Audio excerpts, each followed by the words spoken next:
it's Aaron here from Disruptors. I'm here with Chris Miles. He flew in from Provo, Utah. We're going to find out a little bit about him. Chris Miles from Utah, Money Ripples. So first off, I see the shirt. I love passive income. Who doesn't, right? Of course, and I see your company name on it. Yep. Kind of explain to us what your company is and what do you guys do?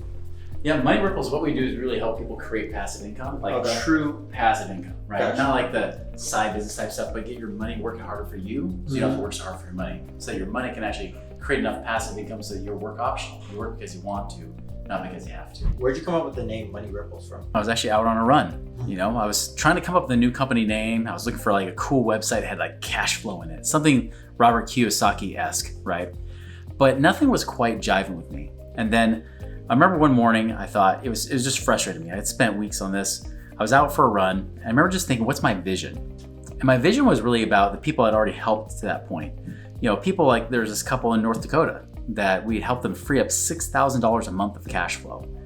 And I remember like with that $6,000 the first month, he bought a $6,000 four-wheeler, right? So he didn't just go save it like all the Dave Ramsey of the world teach. He actually bought that four-wheeler.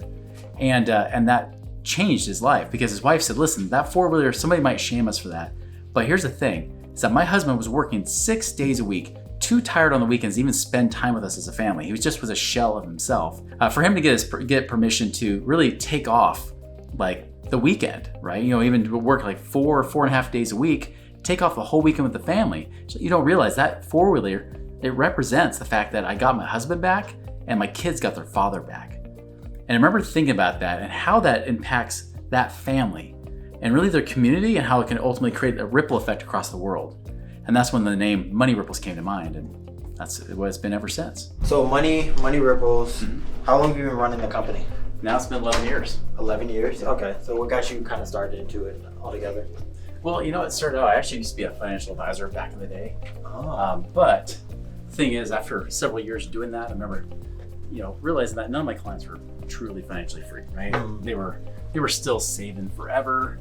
Even the financial advisors I knew, none of them could retire either. Some of them been working their late 1970s, still were trapped as old men in that profession.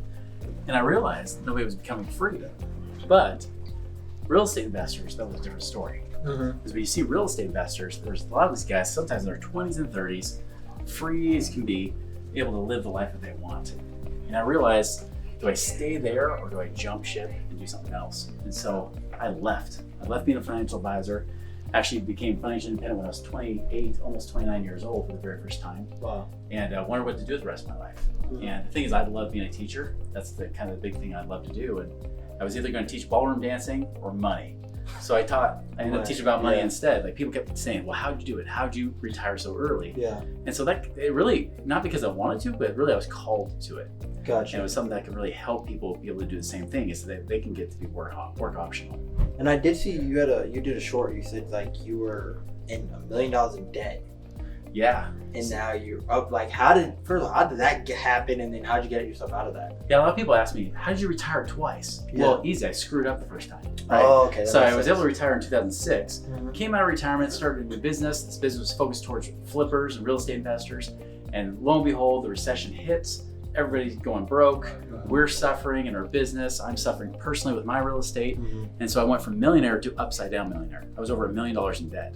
Oh. And so I didn't file for bankruptcy, but I had to find a way to, with no money, no credit, how to create more income, generate more cash, create more cash flow so that I could actually get financially independent for the second time. And so that took me till 2016, the next time around. To kind of get back to you saying, you told me that you were thinking about becoming a teacher, and it seems like you like helping people. What is that type of fulfillment of just helping someone get out of maybe a bad situation, or just, you know, free up more time, like you're saying, for their family?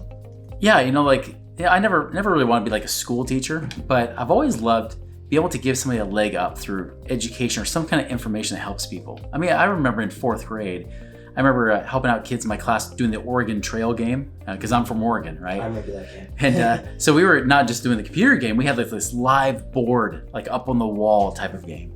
And I remember getting like, you know, special information from these like Navajo Indians. They said, hey, here's the path you take, even if it's a longer way around, do it anyways. And I remember giving my team that advice, and we won the game out of all the other teams in the class. And there's something to that, like there's just that great payoff for me when someone could take that information, apply it to their life, and that their life changes forever. Like that to me is like the ultimate reward. That's the ultimate ripple effect that I like creating, is that somebody's life not just changes, but it changes their family and generations beyond them, as well as the community and across the whole area that they're a part of, the region or wherever it might be. That to me is why I feel like I'm on this planet. Like I feel like I have this God-given gift and ability to be able to teach and offer my experience that can help somebody else also be able to avoid all the pain and struggle and suffering that everybody else has when they just kind of do the traditional financial crap, right? Which is save everything, spend nothing, save it forever, and then hopefully someday you have something.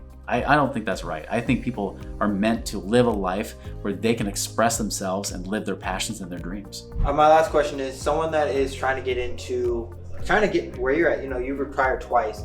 What advice do you give people that want to retire, even if it's at 29 originally? You said you retired 28, and then retire again if some life kind of beats you up. Yeah, the best thing is really to start focusing on get your money out of prison, right? Don't throw all your money into paying off houses. Don't throw your money in crappy 401ks and IRAs. Get your money liquid and in your control and out of the bank's control. Then take that money and get it out to invest in passive investments. It's fine if you're gonna do active stuff. It's fine to do flips and things like that, or even if you're wholesaling, whatever you're doing, that's fine.